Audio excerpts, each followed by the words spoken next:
Hey guys, Yankee Jeff, it's not your fault. Thanks for tuning tonight. I do appreciate you guys coming by and stopping in to see it. And I want to thank all my millions and millions of fans. Nope, only 390. I do appreciate though, every one of you. But thanks for coming by and stopping by and seeing what I have to offer tonight. What I'm going to talk about tonight, after you like and subscribe. Like, subscribe, exactly. There you go. Now I'll go ahead and talk. Now you got my attention. So what I want to revisit tonight is the name of my channel. It's not your fault. We get into, us enablers and codependents, we get into the habit of thinking that everything that has to do with our loved one is somehow caused or affected, or it's the impetus of why they are the way they are. I want you guys to get a piece of paper. I'm right along with you. So get a piece of paper and a pen, and I'm going to give you guys all the tips on how your loved one and how you've affected their addiction, okay? So, number one, you didn't cause it. You didn't cause it.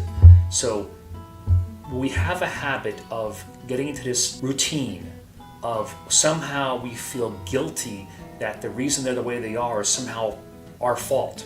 It's not our fault, okay? Is it predisposition from heredity? Could be.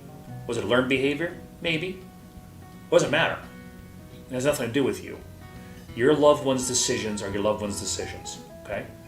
And it's not your responsibility to come on and be the savior and fix it, okay? Enabling and codependency is a sickness as well. And there are classes for that. It's called AL-ANON. It's called favor, okay? If you're a codependent or enabler, you get in the habit of constantly being the one to try and fix things all the time because you want to try and make them better. Are we doing it because we want to make their life better? Maybe. Are we doing it because we want to make our life make more sense? Likely, okay? It just, when we have a habit of codependence and enablers, we want to kind of put things back in order. We're fixers, like to fix things. And if we can somehow write a check, pay a bill, get an apartment, co-sign for something, just to make it all better, we do that. Is it our responsibility? Absolutely not. That does not mean you should turn your back on everybody who needs help. No, I'm not saying that at all. And if you can put them, kind of push them in the right direction, that's one thing. But it's not your job to hitch your wagon to their horse for the rest of your life. It's not, okay? Because they will drag you through the mud. Okay, that's a fact. All right? Addiction is an equal opportunity employer. It does not care who it will get defeated. Okay? And if it can pull you down with it, it'll do that. All right? So you hear these cliches all the time. You didn't cause it, can't cure it, can't control it. Well, cliches are cliches for a reason, because they're habitual and they tend to be true, okay? You didn't cause this. You absolutely cannot control it. You can't. It's like trying to herd cats, and I love cats. I love cats. I've got 3 of them. Okay? You can't control them. You can't. And you definitely can't cure it. You can't fix this. You can't. Who can fix it? Well, they can. Can they fix it on their own? No. Can you fix it with the help of their higher power? Yes. Can you fix it with your help? Probably not. With your high power, with their higher power and your help? Sure. You want to join them in there? But you got to give it over to the higher power. You're not qualified to fix this issue. Okay, you're not. You're not qualified to fix the problem. Addiction's smarter than you are. Smarter than all of us. Okay? So give it over to God, and you can kind of nudge them in the right direction towards sobriety. They need to find their own help. They need to take the first step. You can pull them to the parking lot, drop them off at the church parking lot, or drop them off at the favorite parking lot. What if they don't go in? What are you going to do? Threaten them? Bargain with them? Sure, that works, right? Not even a little bit. It never works, okay? With addiction. Addiction's smarter than you are. It will tell you what you want to hear until you get to the door, and as soon as you pull away, it walks out the back door and goes to the bar, or goes to try and find a score. Everyone's recovery happens on their own time. Everyone's recovery happens on their own time frame. Okay, you can't force it. So just want to remind you guys again. Okay, my channel isn't called "It's Not Your Fault." It's because I thought it was pithy. Because it's not.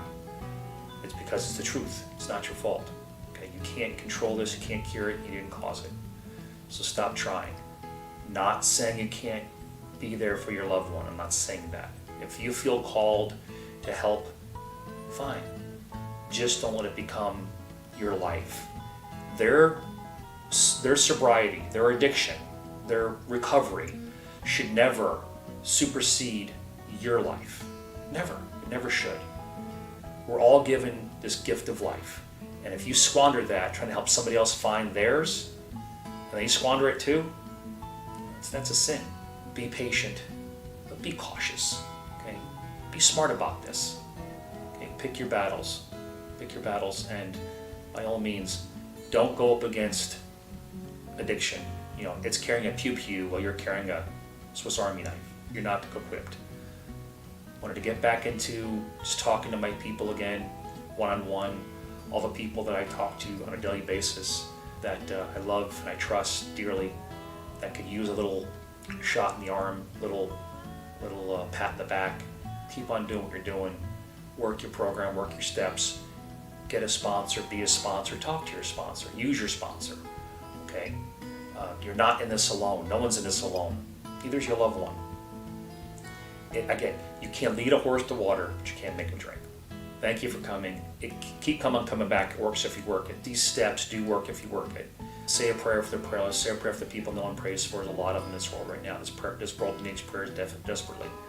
And by all means, it has to start with somebody. This serenity, sobriety, recovery, it has to start with the first step.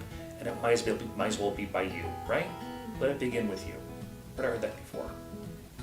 Have a good evening, guys. God bless you, and I'll talk to you soon. Have a good weekend.